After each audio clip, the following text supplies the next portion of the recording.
Hello everyone, আমি মৌসুমি। এখন বাজে দুপুর ওই 1টা থেকে 1:30। তো আজকে দেখো জায়গাটা চিনে মানে দেখে তো তোমরা বুঝতেই পারছো না। তো আজকে আমরা চলে এসেছি সবাই মিলে মাসি বাড়ি। তো এটা ছিল পয়লা বৈশাখের পরের দিন আর কি, বৃহস্পতিবার। তো বৃহস্পতিবার তো সবার বাড়িতেই লক্ষ্মীবার, সবার বাড়িতে পুজো টুজো থাকে। তো ওইগুলো সব কমপ্লিট করে দিয়ে তারপরে এসেছি। আস্তে আস্তে 1:30 2টো বেজেই গেছে।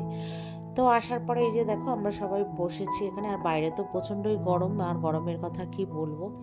তো যাই হোক, মাসি ওখানে রান্না বান্না মোটামুটি সব রেডি করে রেখেছিল। আর মাংস যেহেতু মাসি মানে খায়ও না, খুব একটা রান্না করেও না, তো এখন ওই মাসির ছোটো ছেলের জন্য তাও একটু একটু করে আর কি।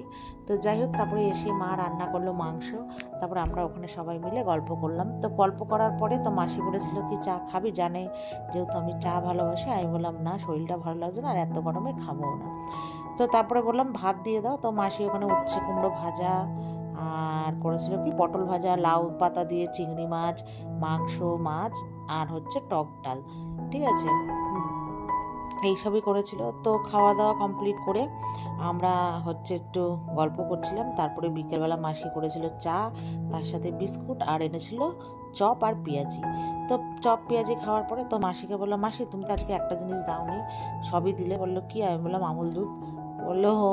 তারপর যাই হোক, ওই আমুল দুধ দেখলে তো তোমাদের সাথে শেয়ার করলাম, আমার তো খুবই ফেভারিট। তো ভাইয়ের বউকে বললাম, ও খেলো না, তো আমি খেলাম, মেয়েকে 1 চামচ দিয়েছিলাম। তো খাওয়া দাওয়ার পরে চলে এসেছি আমার পিসির মেয়ের বাড়িতে, মানে আমার বোনের বাড়িতে। কারণ আশাটা অনেক দিন ধরে হচ্ছিলো, আসা হয়নি। ওর জন্য আর ওর বরের জন্য আর কি, ওই ভাইয়ের বিয়ের উপলক্ষে জামা কাপড় কেনা হয়েছিল, আমাদের নিয়ম, তোমাদেরকে আগেই বলেছি। তো সেটা দিতে আসবো আসবো করে আর আশাই হচ্ছিলো, যেহেতু মাসি বাড়ি এসেছি তাই ওদের বাড়িও এসেছি। তো আসার পরে দেখো চাউমিন, জিলিপি মেলার থেকে নিয়ে এসছে, মোগলাই, থামস আপ। তো খাওয়া দাওয়া করলাম, তারপরে শেষে